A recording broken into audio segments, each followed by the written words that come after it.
कई साथी अपनी नौकरियों से वक्त निकालकर और कई साथी अपनी पत्नियों का डांट सुनकर, अपने बच्चों का डांट सुनकर हमारे साथ घूमते रहे। मंच पे जो विभिन्न राजनीतिक दल के लोग यहाँ मौजूद हैं, वो तमाम लोगों ने एक बड़ी भूमिका निभाई है इस ऐतिहासिक रैली को अंजाम तक पहुंचाने में।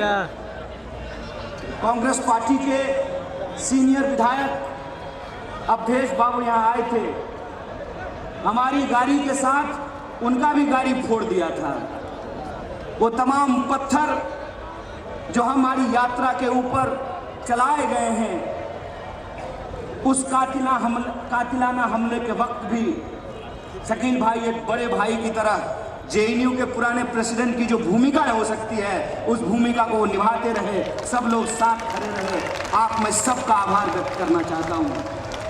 मैं आभार व्यक्त करना चाहता हूँ अपने प्रशासन का, पुलिस का, और मुझे इनसे कोई शिकायत नहीं है, क्योंकि मुझे मालूम है कि इनको ड्यूटी निभानी पड़ती है और सरकार की हाजिरी भी बजानी पड़ती है।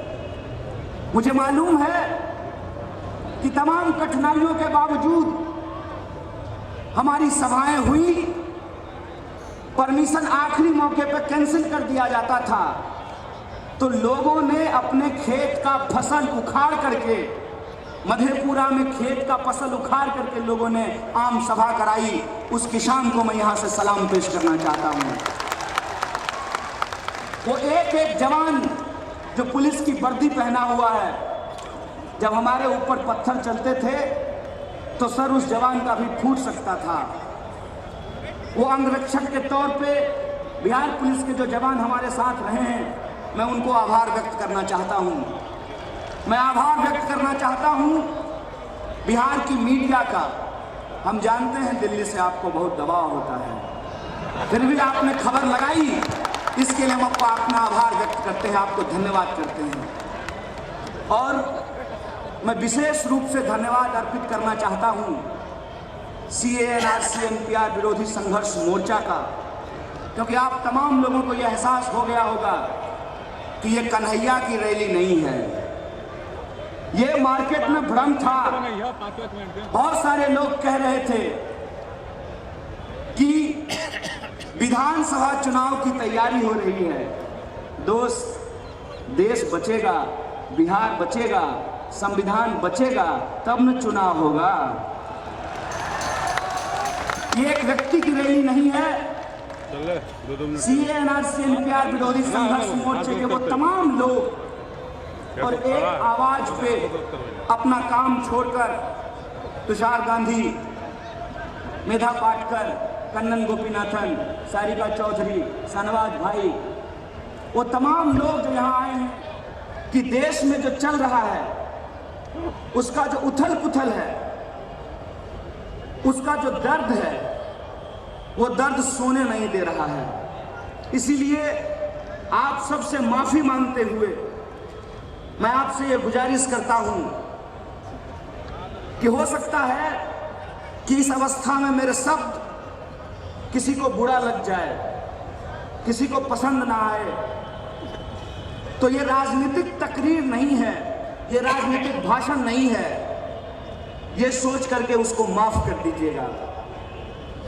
मैं आपसे ये कहना चाहता हूं कि आज देश के भीतर जो हालात पैदा किए गए हैं, उस हालात में बोलना तो जरूरी है ही, लेकिन जिन लोगों ने अपनों को खोया है, जिनके बच्चों को मार दिया गया है और उनका कोई कसूर नहीं था, वो दवाइयां लेने के लिए जा रहे थे, वो राशन लेने के लिए जा रहे थे, वो अपने बच्चे को स्कूल पहुंचाने के लिए जा रहे थे, वो अपना दुकान खोलने के लिए गए थे। जिनका घर जलाया गया, जिनके ठेले जलाए गए, जिनके अपनों को छीन लिया गया, आप बेशक इस अन्याय के खिलाफ बोलिए, लेकिन मैं आप सबसे ये अपील करना चाहता हूं कि आप सब अपनी जगह पे खड़ा होकर 1 मिनट के लिए उन तमाम लोगों के लिए जिनकी मौत हुई है, उनके लिए शांति की अपील में हमारा साथ दीजिए। हम लोग तो आज जो इस देश में जात और धर्म के नाम पे